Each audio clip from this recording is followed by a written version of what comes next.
Bonjour chers amis et téléspectateurs, soyez bénis dans le nom de notre Seigneur Jésus-Christ. Je tiens à saluer tous les membres du ministère Christ libérateur des peuples qui nous suivent depuis que les émissions sur Facebook et YouTube ont commencé. Soyez bénis, mais avant j'aimerais vous donner une attitude importante à garder, s'il vous plaît. C'est que lorsque l'émission commence, l'émission là est un culte véritable. Le mercredi, nous nous réunissons. Le vendredi, nous nous réunissons sur Facebook. Et le dimanche, nous nous réunissons. Le dimanche, c'est à 11h30. Le vendredi, c'est à 20h30. Le mercredi, c'est à 20h30. Et je rappelle à tous ceux qui nous suivent que le ministère Christ libérateur des peuples est situé en Zengayong, derrière la pharmacie de garde. Zengayong, derrière la pharmacie de garde. Et vous pourrez, si vous avez des sujets de prière, appeler au numéro qui s'affiche devant votre petit écran ou sur votre Facebook. C'est très très important. Nous sommes situés en Zengayong. Tout ce que vous voyez se fait au niveau de Zengayong, derrière la pharmacie de garde. Alors c'est très important. Lorsque l'émission commence, il est important pour vous d'être dans une attitude de prière, d'être dans un moment de recueillement, une attitude de prière, une attitude de concentration. Parce que maintenant, vous allez passer à table pour recevoir la parole du Seigneur. Mais il y a d'autres personnes, l'enfant pleure là-bas, on claque les portes à gauche, on claque. Non, nous sommes véritablement dans des cultes. Véritablement. La Bible dit, il envoya sa parole et sa parole les guérit. Dans un instant, je vais envoyer la parole de Dieu vers vous. Vous devez la réceptionner, vous devez la recevoir et vous devez l'appliquer dans votre cœur. C'est très très important. Peu importe l'endroit où tu me suis, tu peux me suivre sur ton portable ou bien devant ton petit écran de télévision, parce qu'aujourd'hui nous avons des téléviseurs avec Facebook et YouTube incorporés à l'intérieur. Donc, vous êtes libre, vous pouvez me suivre à la terrasse, mais essayez de vous éloigner des gens de la maison pour être concentré à votre culte. C'est véritablement un culte et c'est important de l'appréhender, bien-aimé dans le Seigneur. Je dis une chose, et comme c'est un culte, vous devez aussi comprendre que tout ce qui se fait dans le culte, lorsque nous sommes au temple, doit se faire aussi dans ce même culte. C'est-à-dire, lorsque tu reçois une parole forte, tu acclames le Seigneur. Tu sautes, tu dis gloire à Dieu. Lorsque tu reçois une parole, tu dis Amen. Tu dois toujours exercer ta foi. Et toutes ces choses-là, c'est la manifestation de notre foi. Il faut répondre. La foi, c'est la réponse de l'homme à la parole de Dieu. Ne l'oubliez jamais. Mais beaucoup de personnes sont en train d'être déconcentrées. Vous suivez le culte, vous n'avez pas encore réalisé que c'est un culte. Et là, ce n'est pas bon. Le Seigneur nous regarde et estime que ce n'est pas comme ça que vous devez passer votre culte. C'est très important. Alors, essayez de comprendre que vous avez besoin de concentration. Vous n'avez pas besoin de bruit à gauche ou à droite, mais de suivre et de manger la parole, afin qu'elle suscite de la foi en vous et que vous puissiez produire des œuvres dignes de foi. C'est important. Maintenant, je vais prier. Seigneur, nous te bénissons. Je te rends grâce pour ce culte de dimanche. Merci pour toutes ces personnes qui sont connectées. Je sais que la distance n'est pas une barrière. Tu vas opérer le miracle dans la vie de quelqu'un qui a suivi mes instructions maintenant. Parce que tu vas amener la puissance. De la même manière, Seigneur, que tu as parlé à une personne qui était malade à des kilomètres, lorsque le maître de cette personne est venu te demander de venir à la maison de guérir. Tu as dit non, il n'a pas besoin de venir dans ma maison, car je ne suis pas digne, comme ce centenier romain dit. Je n'ai pas besoin. Dis seulement un mot et mon serviteur sera guéri. À partir de ce moment, nous avons compris, Seigneur, que la distance n'est pas une barrière. Béni soit ton Saint-Nom, bénis tous ceux qui nous suivent, au nom de Jésus-Christ. Amen. Bien, comme je le disais dans ma prière, la distance n'est pas une barrière. Vous pouvez recevoir depuis chez vous. Nous allons passer peut-être un peu plus de temps dans cette émission, mais vous pouvez recevoir depuis chez vous. Quand ce centenier romain est venu dire au Seigneur que je ne suis pas digne que tu rentres dans ma maison, dis seulement un mot et mon serviteur sera guéri. Vous avez vu, le serviteur malade était à des kilomètres. Vous êtes peut-être à des kilomètres. Vous devez comprendre que pendant que je vais parler, vous devez croire réellement. Arrêtez d'être dans la distraction quand il s'agit de culte sur le net. Restez concentrés. Nous allons passer 45 minutes ensemble. C'est pourquoi je parle maintenant. Parce que c'est important ce qui va être dit. Bien, le thème de mon message, c'est la grâce méritée et la grâce imméritée. Je prends un thème comme ça pour essayer d'expliquer ce que je vais dire. Mais en réalité, vous allez comprendre vous-même comment le Saint-Esprit va interpréter ce message dans votre cœur. Le premier texte biblique que nous allons lire, c'est Luc chapitre 1 à partir du verset 5. Et je vais me permettre de sauter à chaque fois pour vous amener à la compréhension. C'est important. Luc chapitre 1, verset 5. La Bible dit ceci. Du temps d'Hérode, de Juda, il y avait un sacrificateur nommé Zacharie, de la classe d'Abia. Sa femme était d'entre les filles d'Aaron. Elle s'appelait Élisabeth. Tous deux étaient justes devant Dieu, observant d'une manière irréprochable tous les commandements et toutes les ordonnances du Seigneur. Ils n'avaient point d'enfants parce qu'Élisabeth était stérile. Et ils étaient l'un et l'autre avancés en âge. L'un et l'autre avancés en âge. Nous continuons à partir du verset 11 jusqu'au verset 14. Alors, un ange du Seigneur apparut à Zacharie et se tint debout à droite de l'autel des parfums. Verset 12. Zacharie fut troublé en le voyant et la frayeur s'empara de lui. Verset 13. Mais l'ange lui dit, ne crains point Zacharie, car ta prière a été exaucée. Car ta prière a été exaucée. Ta femme Élisabeth t'enfantera un fils et tu lui donneras le nom de Jean. Nous sautons, nous arrivons au verset 19. L'ange lui répondit, je suis Gabriel, je me tiens devant Dieu. J'ai été envoyé pour te parler et pour t'annoncer cette bonne nouvelle. Verset 24, nous sautons. Quelque temps après, Élisabeth, sa femme, devint enceinte. Elle se cacha pendant 5 mois, disant, c'est la grâce que le Seigneur m'a faite, qu'il a jeté les yeux sur moi pour ôter mon opprobre parmi les hommes. Quelqu'un me dit Amen pour cette lecture. Alors, nous regardons le premier personnage. Ici, on parle de Zacharie. Zacharie qui était marié à une femme au nom d'Élisabeth. Ils avaient vécu peut-être pendant plus de 60 ans de mariage. Et pendant 60 ans, ils cherchaient un enfant. Ils cherchaient un enfant parce que la femme de Zacharie était stérile, Élisabeth. Depuis son mariage, depuis son jeune âge, elle a cherché à avoir un enfant. Elle a cherché les enfants par tous les moyens. Je ne connais pas ta situation. Je ne connais pas ta position à ce niveau. Mais je sais que peut-être que tu es quelqu'un, depuis longtemps tu cherches quelque chose. Il y a d'autres qui sont concentrés. Vous cherchez le travail, mais vous ne trouvez pas. Vous cherchez le mariage, mais vous ne trouvez pas. Vous cherchez la fécondité, mais vous ne trouvez pas. Vous cherchez quelque chose. Depuis des années, ça dure, mais vous n'avez pas. La Bible dit que ce couple a cherché l'enfant. Pendant plusieurs années, ils ont prié, ils ont jeûné. Élisabeth avait prié, Élisabeth avait jeûné, Élisabeth avait tout fait. La Bible déclare qu'elle marchait dans la sanctification. La Bible dit tous deux étaient justes et ils étaient irréprochables devant Dieu. Mais l'enfant n'était pas venu malgré ses efforts, malgré ses jeûnes, malgré ses prières. Pendant qu'Élisabeth cherchait l'enfant, Marie n'était pas encore née. Marie, mère de Jésus, n'était pas encore née. Parce que la Bible déclare que tous deux étaient avancés en âge. Et quand en Israël on dit que tu es avancé en âge, c'est que tu as dépassé les 75 ans. Écoutez-moi attentivement, bien-aimés dans le Seigneur. Ils ont cherché l'enfant. Pendant que ce couple-là cherchait l'enfant, Marie, mère de Jésus, n'était pas encore née. Vous voyez la dimension de la persévérance de ces personnes. Malgré qu'ils marchaient dans la sanctification, ils marchaient dans la fidélité au Seigneur, l'enfant n'était pas venu. J'aimerais dire à quelqu'un ce soir, ce midi plutôt, qu'il est important de comprendre ce qui se dit maintenant. Quand ils étaient dans leur vigueur, leur force, cet enfant n'est pas venu.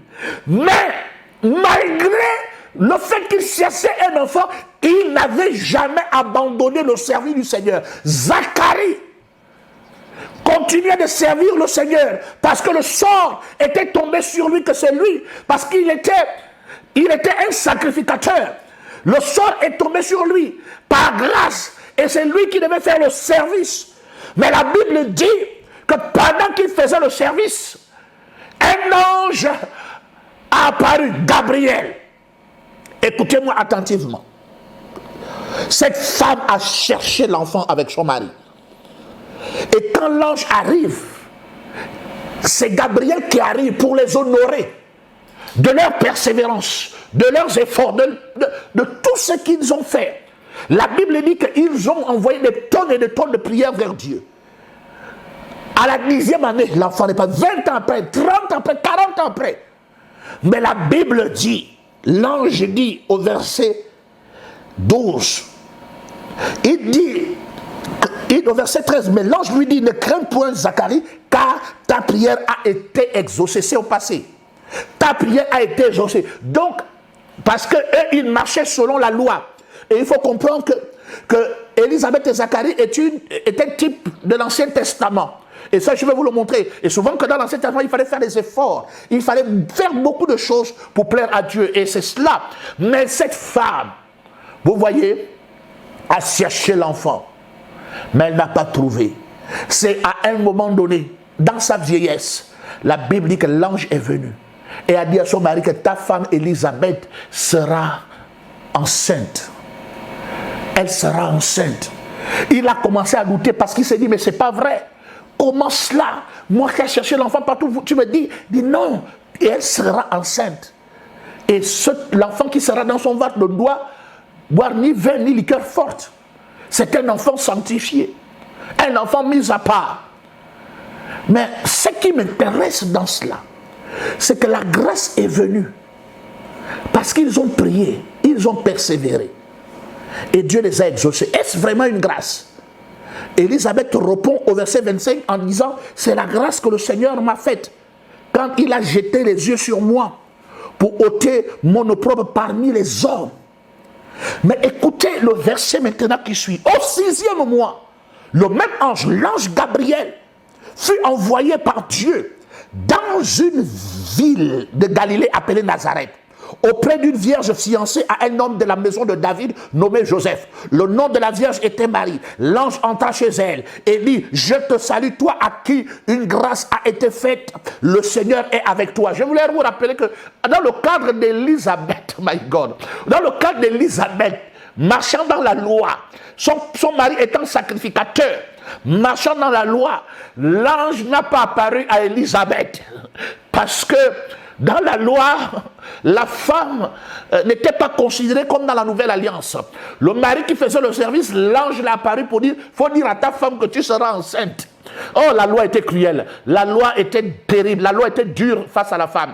Mais en ce qui concerne Marie, qui est une préfiguration de la nouvelle alliance parce qu'elle porte le Christ en elle, la Bible dit que l'ange n'apparaît pas à Joseph. Non, l'ange n'apparaît pas à Joseph, mais l'ange apparaît à Marie elle-même. C'est comme pour dire que la nouvelle alliance a brisé les barrières. Je suis étonné quand les gens disent, oh, mais la femme n'a pas le droit d'enseigner. Mais écoutez, entre une femme qui a le droit d'enseigner et une femme que l'ange Gabriel, qui se tient devant Dieu, vient dire à une femme, l'apparaître et la saluer, et lui dit, écoutez ce que la Bible déclare. Au 6e mois, l'ange Gabriel est envoyé par Dieu dans une ville de Galilée appelée Nazareth, auprès d'une vierge fiancée à un homme Joseph, de la maison de David. Joseph, le nom de la vierge était Marie. L'ange entra chez elle. L'ange est rentré chez elle. Hein? Pas de barrière. Et dit, je te salue, toi à qui une grâce a été faite. Le Seigneur est avec toi. Troublée par cette parole, Marie se demanda ce que pouvait signifier une telle salutation. L'ange lui dit, ne crains point Marie, car tu as trouvé grâce aux yeux de Dieu. Car tu as trouvé grâce aux yeux de Dieu. Là, le verset qui suivait par rapport à Élisabeth, c'est Élisabeth qui dit qu'elle a trouvé grâce. Ce n'est pas l'ange Gabriel qui dit à Élisabeth que tu as trouvé grâce. L'ange Gabriel dit par contre à Élisabeth que ta prière a été exaucée. Mais pour Élisabeth, c'est une grâce car tu as eu pitié d'elle. Mais maintenant pour Marie, c'est l'ange lui-même qui sort pour dire que tu n'as pas prié. Marie n'avait jamais prié pour avoir l'enfant. Elle n'avait jamais prié pour avoir un bébé, jamais de sa vie. Elle n'avait jamais prié pour avoir, n'est-ce pas, le sauveur comme étant le sauveur dans son ventre. Elle n'a jamais jeûné pour avoir l'enfant. Elle n'a jamais prié pour avoir l'enfant parce qu'elle était vierge. Tous les obstacles naturels étaient là. Mais elle n'avait jamais prié, elle n'avait jamais rien demandé à Dieu. C'est une faveur imméritée. Une faveur imméritée. L'ange lui dit ceci. Ne crains point Marie, car tu as trouvé grâce devant Dieu. Voici, tu deviendras enceinte, et tu enfanteras un fils, et tu lui donneras le nom de Jésus. Il sera grand, et sera appelé fils du Très-Haut. Et le Seigneur Dieu lui donnera le trône de David, son père. Il régnera sur la maison de Jacob éternellement, et son règne n'aura point de fin. Marie dit à l'ange, ah, comment cela se fera-t-il, puisque je ne connais point d'homme? L'ange lui répondit, le Saint-Esprit viendra sur toi, et la puissance du Très-Haut te couvrira de son nom. C'est pourquoi le saint enfant qui naîtra de toi sera appelé fils de Dieu. Voici, Élisabeth, ta parente, a conçu, elle aussi, un fils en sa vieillesse. Et celle qui était appelée stérile est dans son 6e mois. Car rien n'est impossible à Dieu. J'aimerais que tu me dises 5 fois, rien n'est impossible à Dieu. Rien n'est impossible à Dieu. Rien n'est impossible à Dieu. Rien n'est impossible à Dieu. Rien n'est impossible à Dieu. Élisabeth a prié toute sa vie. Elle a jeûné toute sa vie. C'est dans sa vieillesse qu'elle obtient un enfant. Et voilà une jeune femme qui est là. Elle n'a jamais prié. Elle n'a jamais jeûné. Pour ça, on vient, un ange apparaît et lui dit que le Messie, le sauveur de l'humanité, va naître dans ta vie. J'aimerais dire à quelqu'un qu'il est possible que tu récoltes où tu n'as pas sémé. Il est possible que Dieu te fait grâce sur ce dont tu n'as pas prié. Vous devez croire à la grâce. Vous devez croire à la puissance de la grâce. Vous devez croire à la puissance de la grâce. Il y a une autre catégorie de personnes qui prient, qui jeûnent, qui souffrent, qui se battent, qui font des 40 jeûnes par jour, et ainsi de suite, par semaine, par mois, des jeûnes à ne pas finir. Et Dieu, dans son amour, n'est-ce pas, permet que ces personnes soient exaucées. Élisabeth, elle, une préfiguration de l'Ancien Testament, de comment ils observaient d'une manière irréprochable tous les commandements. Ils ont demandé, mais aujourd'hui, Marie, elle n'a rien demandé et Dieu l'a choisie. C'est pourquoi Marie est une préfiguration de la nouvelle alliance et Élisabeth, une préfiguration de l'ancienne alliance. Les gens veulent toujours obtenir la grâce de Dieu par leurs efforts, ils se battent, ils jeûnent, comme ce pharisien qui a dit, je jeûne 3 fois par semaine, je donne ma dîme, je fais ceci, je fais cela. Il a mis en évidence toutes ses œuvres, pensant que Dieu allait l'exaucer. Non, mais Dieu a exaucé ce pauvre publicain qui a prié pour dire, Seigneur, fais-moi miséricorde, car je suis un pécheur. Je suis venu dire à quelqu'un aujourd'hui, tu es peut-être chrétien, tu as jeûné, tu as prié, mais tu peux croire maintenant à la grâce. Dieu te dit, ta prière a été exaucée. Je dis à ces chrétiennes d'Élisabeth, ta prière a été exaucée. Je dis à cette chrétienne Élisabeth, ta prière a été exaucée. Tu as prié, tu as jeûné, tu as demandé la grâce de Dieu, tu as imploré la grâce de Dieu. C'est une grâce aussi. C'est une grâce aussi, c'est une récompense. C'est la même chose pour cette femme qui cherchait un enfant et puis Dieu l'a exaucé. Mais pour Marie, elle ne cherchait même pas l'enfant. Souvent, il est important de ne pas chercher aussi et d'attendre que Dieu lui-même fasse. C'est important. Dieu est fidèle. 2 catégories de chrétiens sont devant nous maintenant. Il y a une personne qui se bat, qui cherche, et il y a une autre qui ne cherche pas. C'est à toi de choisir à laquelle tu veux ressembler. Qu'est-ce que tu veux que Dieu fasse maintenant? Il y a une onction de grâce qui va se manifester. Vous allez voir des personnes, elles sont là, elles ne combattent pas, elles ne font aucun effort, elles ne disent pas le feu pour avoir un mari, elles ne crient pas et puis le mari vient. Il y a d'autres personnes qui sont là, qui cherchent par tout le moyen et finissent par avoir un mari. Écoutez-moi bien, mes dans le Seigneur. J'aimerais plutôt que tu t'inscrives maintenant sur la grâce. Sur la grâce. Tu dois placer ta confiance dans l'amour de Dieu. C'est différent. Dans l'amour de Dieu. Place ta confiance dans l'amour de Dieu. Dieu t'aime et il va te faire grâce. Dieu t'aime, il va te faire grâce à cause de Jésus. C'est pourquoi je dis, les œuvres de Christ parle maintenant à notre faveur.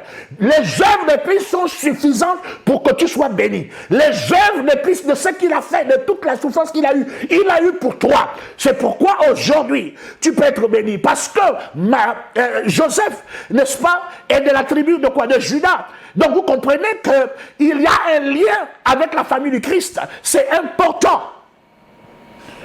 Important. Écoutez-moi attentivement, bien-aimés dans le Seigneur.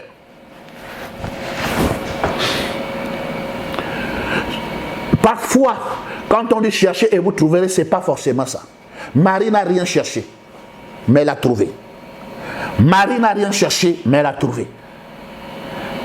Par rapport à son fiancé, elle n'a pas prié pour les fiançailles. Elle a trouvé Joseph. Par rapport à l'enfant qui est venu, l'ange qui est venu, ce n'est pas elle qui a demandé à l'ange de venir. Ce n'est pas l'ange, l'annonce dit qu'il y a eu une organisation, il y a eu un entretien avec Dieu au ciel. Dieu a estimé que bon, il doit te bénir. Écoutez-moi attentivement. Je suis étonné de voir des gens qui adorent Marie, Mère de Dieu, prier pour nous. Je suis étonné d'entendre des gens dire ça. La grâce, c'est quoi? C'est une faveur imméritée en réalité. C'est ça d'abord le sens, n'est-ce pas, littéraire de la définition de la grâce. Donc, Marie est claire. Beaucoup de personnes ne comprennent pas ce que l'ange lui dit, que Dieu, tu as trouvé grâce aux yeux de Dieu. La grâce, ce n'est pas parce qu'on m'a choisi comme étant leader du ministère Christ libérateur des peuples que je suis meilleur que les autres. J'ai trouvé grâce aux yeux de Dieu. C'est tout. J'ai trouvé grâce aux yeux de Dieu. Je ne mérite rien. Et parfois même, ceux qui trouvent grâce aux yeux de Dieu ils ne sont pas meilleurs que ceux qui n'ont pas trouvé grâce. Écoutez, les critères sur lesquels Dieu nous bénit ne sont pas basés sur ce que nous faisons d'abord. Quoique nous devons faire des choses par amour pour lui, mais sont basés sur ce que Christ a fait. Nous trouvons grâce aux yeux de Dieu pour le salut parce que Christ a payé le prix. Ses œuvres sont suffisantes. C'est pourquoi quand Jean-Baptiste voit Jésus, il dit voici, pas moi, voici l'agneau de Dieu qui ôte le péché du monde. Et puis quand Jésus-Christ sort des eaux du baptême, Dieu, le Père dit, celui-ci est mon fils bien-aimé, en qui j'ai mis mon affection. Écoutez-le, Jean-Baptiste lui-même est étonné. On ne parle même pas de Jean-Baptiste, parce qu'en réalité, Jean-Baptiste existe à cause de Jésus. Jean-Baptiste existe à cause de Jésus, mais Jésus n'existe pas à cause de Jean-Baptiste. C'est pourquoi vous devez comprendre que la loi servait de pédagogue pour que le véritable arrive, la grâce. La loi est venue avant, mais la grâce est meilleure que la loi. Ce n'est pas parce que l'autre a commencé à avoir un mariage avant toi que ton mariage, n'est-ce pas, sera moindre que le sien. Donc il faut faire attention. L'autre peut avancer, mais ne t'a pas dévancé. Aujourd'hui, Élisabeth a enfanté Jean-Baptiste. Elle a commencé avant, elle a été enceinte en première position. Elle a été la première à avoir prié et tout, d'avoir reçu l'enfant. Mais quand Marie est venue, celle qui n'a pas fait beaucoup d'efforts, que Dieu a choisi, la grâce l'a localisée, qu'est-ce qui s'est passé? L'enfant qu'elle a naquit était supérieur à l'enfant d'Élisabeth. Jésus était supérieur à Jean-Baptiste. Donc vous devez comprendre que la grâce est importante. J'aimerais que tu dises au Seigneur, Seigneur, fais-moi grâce cette année. J'implore ta grâce, Seigneur, ta grâce. Fais-moi grâce. Si tu crois à la grâce, Dieu va regarder à tout ce que Christ a fait pour toi. Le Seigneur a pourvu pour toi la guérison, la prospérité, la délivrance, la restauration, la paix, la joie, la vie éternelle, l'héritage. Tout ça, les œuvres de Christ parle en ta faveur. Tout ce que Jésus-Christ a fait, il n'a rien fait pour lui-même. Tout ce qu'il a fait tout pour toi. C'est pourquoi tu dois comprendre qu'il y a la foi que tu dois placer à l'amour de Dieu, à la grâce de Dieu. C'est important. Et l'ange dit au verset 37, rien n'est impossible à Dieu. Et vous allez même remarquer dans cette histoire que Marie a douté. Comment reconnaîtrais-je? Comment je vais reconnaître que cela va arriver? On l'explique que le Saint-Esprit viendra sur toi. Elle n'a jamais demandé le Saint-Esprit à venir. La grâce s'est manifestée. Tu peux récolter là où tu n'as pas sémé. Et ça, c'est important. Lisons un texte biblique, Jean chapitre 4. Dis-moi un amen bien. Jean chapitre 4, dis-moi un amen bien. Au nom de Jésus-Christ de Nazareth, aujourd'hui, tu vas recevoir, Jean chapitre 4, verset 38. Je dis, tu es Marie qui reçoit la grâce. Verset 38 dit ceci. Jean chapitre 4, verset 38. Je vous ai envoyé moissonner ce que vous n'avez pas travaillé. Oh my God. Et d'autres ont travaillé et vous êtes entrés dans leur travail. Je reprends. Je vous ai envoyé moissonner, donc récolter. Tu entends, tu n'as pas planté, ce n'est pas toi qui as sémé, qui as planté le maïs, mais Dieu dit que le maïs là est à toi. Quelqu'un d'autre a planté et toi tu viens s'aimer. Écoutez-moi attentivement. C'est pourquoi nous prêchons l'évangile aujourd'hui. Pourquoi nous pouvons être véhiculés, avoir les ministères. Parce qu'il y a des personnes avant nous qui ont travaillé, qui ont été des Jean-Baptiste, qui ont aplani les sentiers et nous sommes rentrés dans leur travail par grâce. Le ministère est une grâce. C'est pourquoi je vais dire à quelqu'un, ta prière aussi a été exaucée. Je te le dis, tu peux dire avec moi, ma prière a été exaucée. Par grâce, ma prière a été exaucée. Parce que le fait que Dieu exauce la prière, ce n'est pas forcément le fruit de ton effort, mais c'est le fruit de la grâce. Il prend la décision d'être exaucé.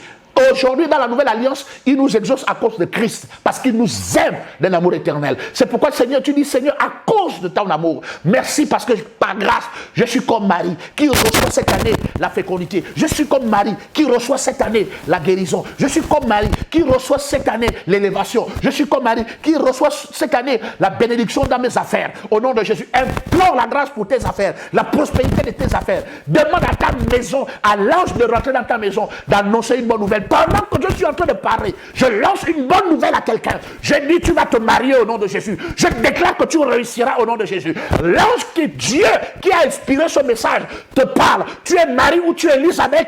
Pendant que je parle, quelque chose t'arrive au nom de Jésus-Christ de Nazareth. Le besoin qui était au plus profond de ton cœur, maintenant il se réalise au nom suprême de Jésus. Tu auras un enfant. On a dit que tu n'auras pas un enfant. J'ai dit, tu auras un enfant. Touche ton ventre et tu cries amen 2 fois. Je dis, on a dit, tu ne seras pas te marier. Attrape maintenant même ton doigt, attrape le doigt et déclare maintenant au nom de Jésus-Christ de Nazareth qu'une alliance sera mise dans mon doigt au nom de Jésus-Christ. Je le déclare dans ta vie maintenant. Toi qui étais dans le désespoir, je suis venu te dire que c'est aujourd'hui que ça commence. Rien n'est impossible à Dieu. Rien n'est impossible à celui qui croit. Que tu sois Elisabeth, que tu sois Marie, quelque chose va s'accomplir dans ta vie. Je te le dis au nom suprême de Jésus. Parfois, la grâce peut venir pendant que tu dors.